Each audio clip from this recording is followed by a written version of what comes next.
Not so much that you have to have anything structured, but just being able to identify the resources around you and being able to apply that to make your research and collaborations better. So this is kind of the behind the scenes of the digital mentor, or rather your digital mentor. And we'll just be discussing the word mentor. Over to you, Alice. Yeah, so I was just thinking about the term mentor, mentorship, and I was wondering whether we fully understand what it means. To be able to understand it, does it? It requires that you've had you've experienced it or you've seen it happening. I think a lot of low and middle income country scientists or researchers from low and middle income countries who've been trained abroad tend to be tend to have an idea or have been exposed to some kind of mentoring. But this is not always the case for people who have stayed in their countries. And so their understanding of mentoring or mentorship might actually be quite different, or they might not even know what that is. So I wondered, how do people understand the word mentorship? What do they think when we say, what is a mentor to them? What words come to mind? Is it a teacher? Is it a sponsor? Is it an advisor? A lot of times people might consider mentorship in the academic sense and much less on other qualities that are important for research, such as integrity, ethics, and professionalism, and so forth. I don't know what you think, Christine, about this mentorship term. No, that's really cool. So even when I was kind of trying to make the banner for our Twitter head, and we came up with the board which says your digital mentor, but I wanted words in different languages that said mentor, and I came across Google Translate, and actually most of them, the word for mentor turns out to be teacher, and we kind of discussed that, and really great that, we're a group of international women and everyone knows somebody international, so we could discuss and find out words in mentorship. And I think it was really useful that you guys could then come together, give us feedback on words that were specifically for mentor and not necessarily a teacher. So, I'm really interested in finding out what you guys and your experiences were, starting with you, Alice, maybe. Yeah, so in my language, which is Shona, and I come from Zimbabwe, most of the people came back with the term, in fact, Mudzidzisi, which means teacher. Some people came up with the term murairi, which means like an advisor. And so it was quite, surprising that obviously the way that people see the term or understand mentor is quite different. Some people came up with even bigger words that I've never even heard in my life. But even then, they still didn't quite fit into the meaning of mentoring or mentorship. I wondered therefore that, if this then affects how people actually implement mentorship, particularly in research in these regions. That's really cool. And I'm thinking also from Isa, if you can also tell us, I guess from a Latin language, what's your experience in kind of finding words about mentor? Yeah, so it's not very difficult because in both Portuguese and Spanish, all the Romance languages as well, French as well, Italian, it's exactly the same word. It's mentor, or mentore in Italian. Although we have the same word, it's not widely used in academic. People don't have to tend to have mentors. We usually have our supervisors. Sometimes we name supervisors actually orientators, so it's slightly different, but it's not common practice to have mentors. That's really cool and interesting. And Ella, you have also a really worldly experience. What was your experience of finding out about the word mentor? So I reached out to a couple of friends and got some translations in Mandarin and Cantonese. And for me personally, I am from the Akan tribe in Ghana, and we speak Twi. So when you ask for what mentor is, I was like, oh, training, which means teacher, in its actual meaning. And it wasn't until Alice and the rest of us started sort of looking at sort of the nuances behind what the word mentor is that it sort of hit me that maybe it's not training as I had known it. And so I looked it up, and it said another word for it was ofutufo, and mitufu means giving advice. And so the noun form is ofutufo. And I was like, oh, maybe this is it. But even now I'm thinking it's someone who gives advice. So does it necessarily fit what we are thinking of as a mentor should be? So yeah, those are my thoughts right now. Yeah, I really like that as well, because even this started the conversation with Alice, how the different words for mentor or guide, or, how does that affect how we look as for a mentor in research. And I think Alice has some feedback on kind of how we'll kind of take this forward and how people view it and can use this as a tool. Yeah, I mean, I don't know about you, but, when I was doing my undergraduate training, I didn't even know about research mentorship. I just knew that I would have a supervisor who supervises my work and I report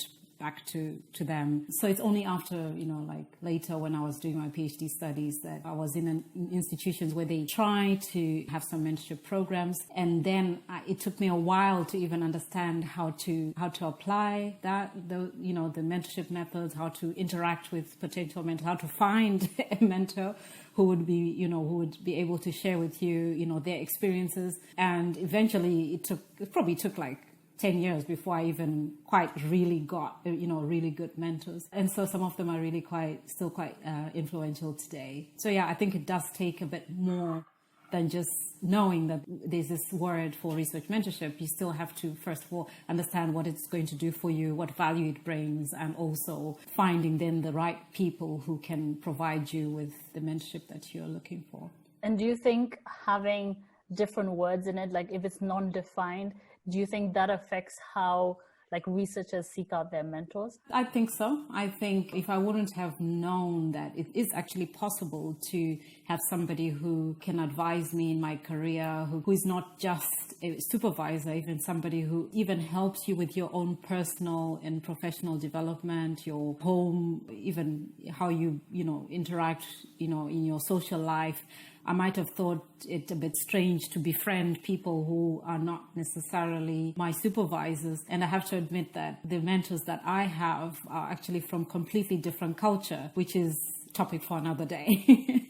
That's really cool. And Ella, you also mentioned something about having different words for mentor and type of mentorship. So, and as Alice has just mentioned, how you could have mentors giving you kind of work-life balance. What are your thoughts, or what did you come across in your reading or thinking of the word mentor? Looking at sort of what we've been talking about now, we realized that our culture influences how we view a mentor and how mentorship is influenced or also implemented. Thinking of sort of my readings and sort of even with the CHI crowdsourcing mentorship contest, you see that how people go about implementing or even thinking about mentorship is different. Like, for example, one was talking about how maybe people are ashamed to approach somebody who could potentially be their mentor. And for other ones, for example, for me, when I was growing up, I think of my mentor was my godmother, sort of someone you could emulate because they had sort of unique attributes, or it could be your elder, somebody you could look up to who you might want to be in the future. And also the sense of maybe the elders knows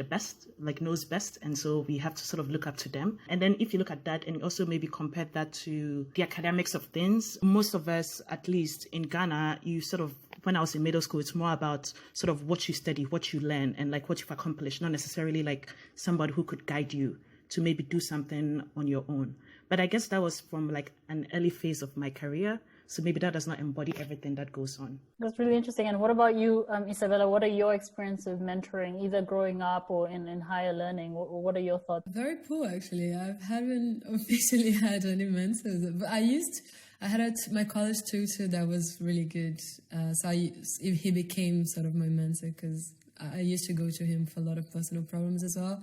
Not just academical, but officially speaking, I didn't have any mentors, just my supervisors or tutors or teachers. And mentor goes way beyond the teaching. It's a blend.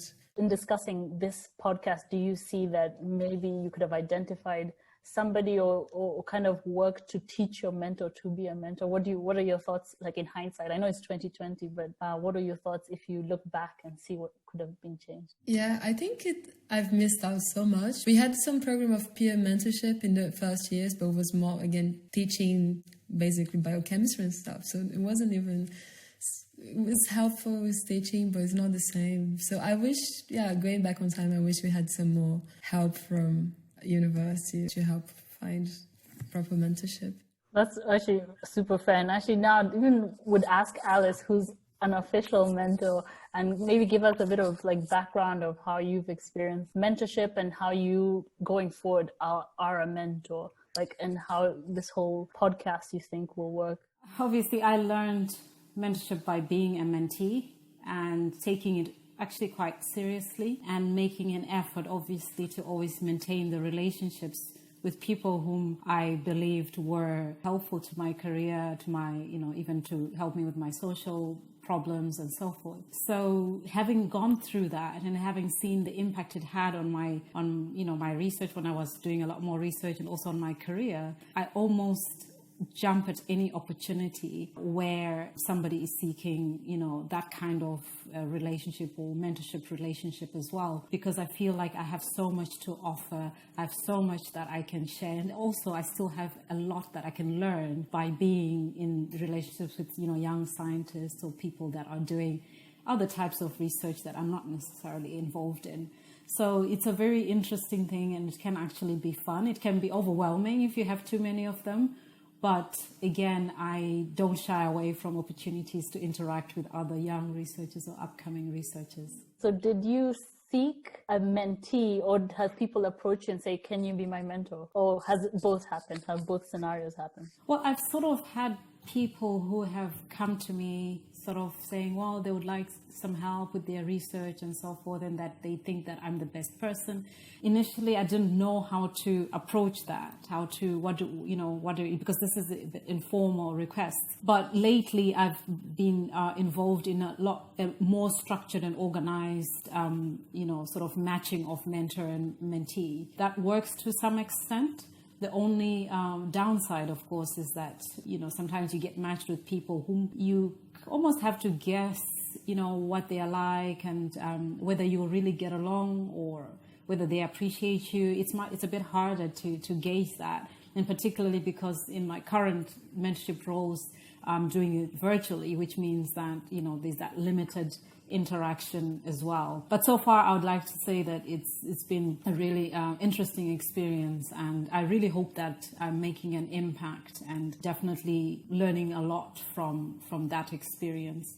No, that's really cool and really admirable. I like the bit that you said sometimes hopefully it can happen as a friend. I think it happened on my mentors, and as I've gotten older and further into my career, it's gone from being officially given a mentor to kind of it happening and starts as a friendship, and I realize I can ask them things. Ella, what are your thoughts on how or experiences of having a mentor, or have you been a mentor or mentee? In Ghana, in middle school, I looked up to my teachers as mentors. Maybe because it was like I was young, I was like 10, 12. So I guess during that time in career development, you don't necessarily think of like a mentor, or like maybe there isn't such tools or resources there for one to sort of have a mentor.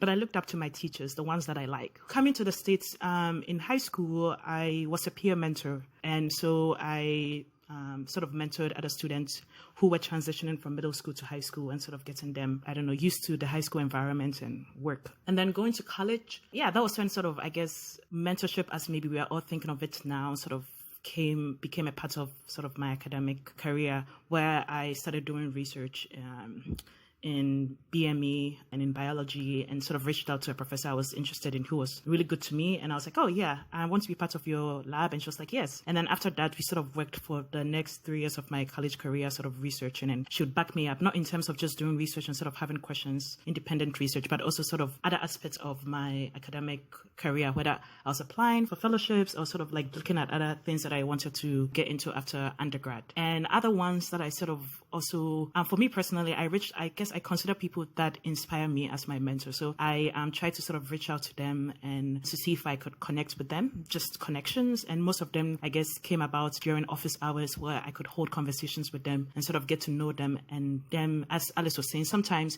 if you don't know the person or like you are not matched well, it feels sort of not as good as it could be. But then, so those are the different phases. And I guess now from my travels and the people that I've met, That's really cool. And I think it sounds like you have a good bag of mentors to call upon. And Isabela, like you mentioned that you didn't have very much formal mentoring. I'm wondering if you've had experience, like as Ella mentioned, peer mentoring, or, friends who have been lending and unknowingly mentors to you. What are your experiences? Oh yeah, as always. I've had teachers as well that I absolutely loved them, and they were so nice to me, and I definitely would ask them if I needed something and for extra help. So that informal mentorship, I think everyone has them, right? Hopefully.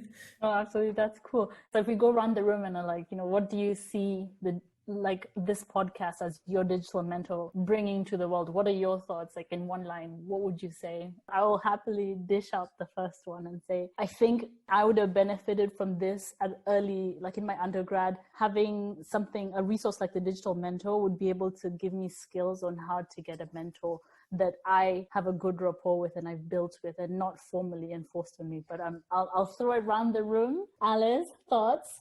So I think that we all have a lot of resources that we were able to access, and like Isabela has just mentioned, that we all have some kind of mentoring going on in our lives and in our careers. But I think this digital mentor is going to hopefully play a big role in identifying what resources people have and how they can apply them, particularly for research careers, and how that hopefully can impact their research, in research collaborations and so forth. So hopefully it's not so much that you have to have anything structured, but just being able to identify the resources around you and being able to apply that to make your research and collaborations better. And you, Ella?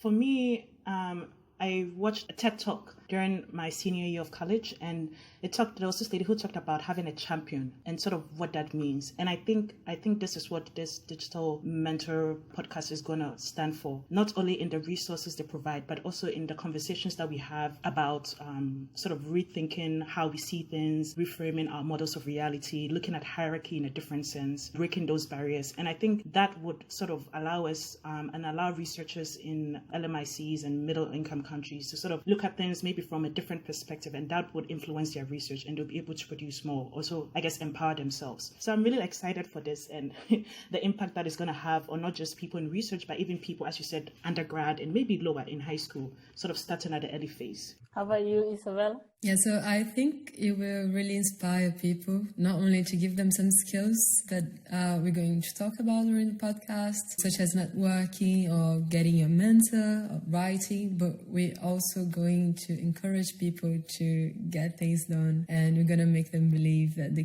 able to do things and really change the world or contribute to change the world. That's awesome. And so just to wrap up, and this is our message to our listeners, we are hoping and we will be inviting guests from all over the world so that they can give you regional context of how to be a mentor or how to mentor. And we're hoping that the podcast will fill the gap and kind of empower people. It's a community affair. So this is our plan. And I think Ella's going to lead us out into where you can find us and what we'll be doing and where we'll be. Well, we'll be releasing our very first episode on August 1st, and this will be focused on the different mentorship types out there. It will be from the experiences of researchers in LMICs, and you can tune in through Spotify, SoundCloud, iTunes, and YouTube to hear this episode. Thank you guys. And just so everyone to know, you've just heard from the awesome foursome that is Alice, Isabela, Emmanuela, and Christine. Thanks, guys.